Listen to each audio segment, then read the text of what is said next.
नमस्कार, मी प्राध्यापक Balaji Babar. Maharashtra state board exam 2025 साठी केमिस्ट्री विषयासाठी जे विद्यार्थी स्टडी करत आहेत त्यांच्यासाठी IMP क्वेश्चन सिरीज मी स्टार्ट केली आहे.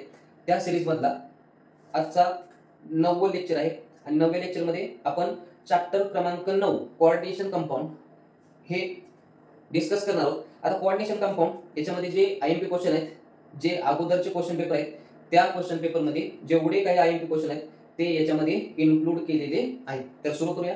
चॅप्टर क्रमांक 9 कोऑर्डिनेशन कंपाऊंड. या चॅप्टर मधला जो पहिला IMP क्वेश्चन आहे, तर याच्यामध्ये सुरुवात करत असताना ज्या IUPAC सिस्टीम आहेत, तर IUPAC नेम आपल्याला प्रत्येक चॅप्टर साठी जेवढे ऑर्गॅनिकचे आपण इथून पुढे चॅप्टर करणार आहोत त्याच्यामध्ये तर IUPAC असणार आहे, पण कोऑर्डिनेशन कंपाऊंड मध्ये सुद्धा आपल्याला IUPAC नोमेनक्लेचर लक्षात ठेवायचं आहे.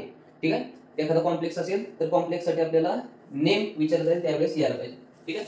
त्यानंतर पुढचा जो IMP क्वेश्चन आहे, इफेक्टिव्ह ॲटॉमिक नंबर किंवा calculate the effective atomic number, EAN, effective atomic number.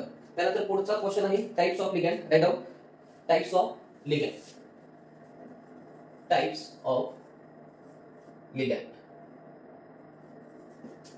ठीक आहे.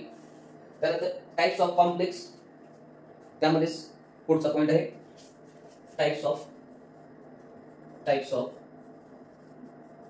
Complex. Next, write name of complex किंवा त्याचं नाव लिहिण्यासाठी क्वेश्चन विचारला आहे, राईट नेम ऑफ कॉम्प्लेक्स. पुढचा IMP क्वेश्चन आहे ऍप्लिकेशन विचारले जातील तुम्हाला किंवा युजेस विचारले जातील कोऑर्डिनेशन कंपाऊंडचे. तर हा कॉमन क्वेश्चन आहे, विचारला जाऊ शकेल तुम्हाला. application and uses of coordination compound. application and uses of coordination compound. त्यानंतरचा पुढचा जो क्वेश्चन आहे classification of complex and double salt. Write down classification of complex and double salt. Classification of complex and double salt. ठीक आहे. त्यानंतर VBT and CFT. ठीक आहे. याच्यातला एकही पॉइंट सोडू नका.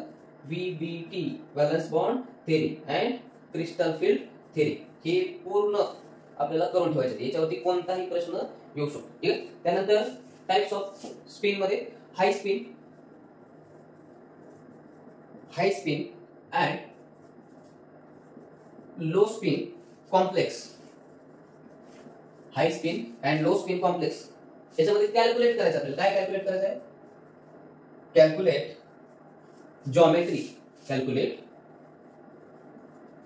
Geometry and hybridization. एखादं एक्झाम्पल जे अगोदर आलेली की तुम्ही COF6-3. ठीक आहे. तर याच्यामध्ये आपल्याला तो कॉम्प्लेक्स कॅल्क्युलेट, त्याच्यामध्ये जॉमेट्री आणि त्याचं हायब्रिडायझेशन कॅल्क्युलेट करायचं आहे. त्यानंतर नेक्स्ट जो IMP क्वेश्चन आहे आपल्याला ड्रॉ करायचं. काय ड्रॉ करायचं आहे? आयसोमर्स. याच्यामध्ये एक्झाम्पल जे महत्वाचं आहे प्लॅटिनम, अमोनिया, Cl, NO2. तर काय कॅल्क्युलेट करायचं? Draw the आयसोमर्स. ठीक आहे. आणि या चॅप्टर मधला शेवटचा प्रश्न जो आहे तो इक्विलिब्रियम कॉन्स्टंट आणि त्याचे factor. What is equilibrium constant and their factors. Equilibrium constant त्याच्यामध्ये फॅक्टर्स हे करून ठेवा. ठीक आहे.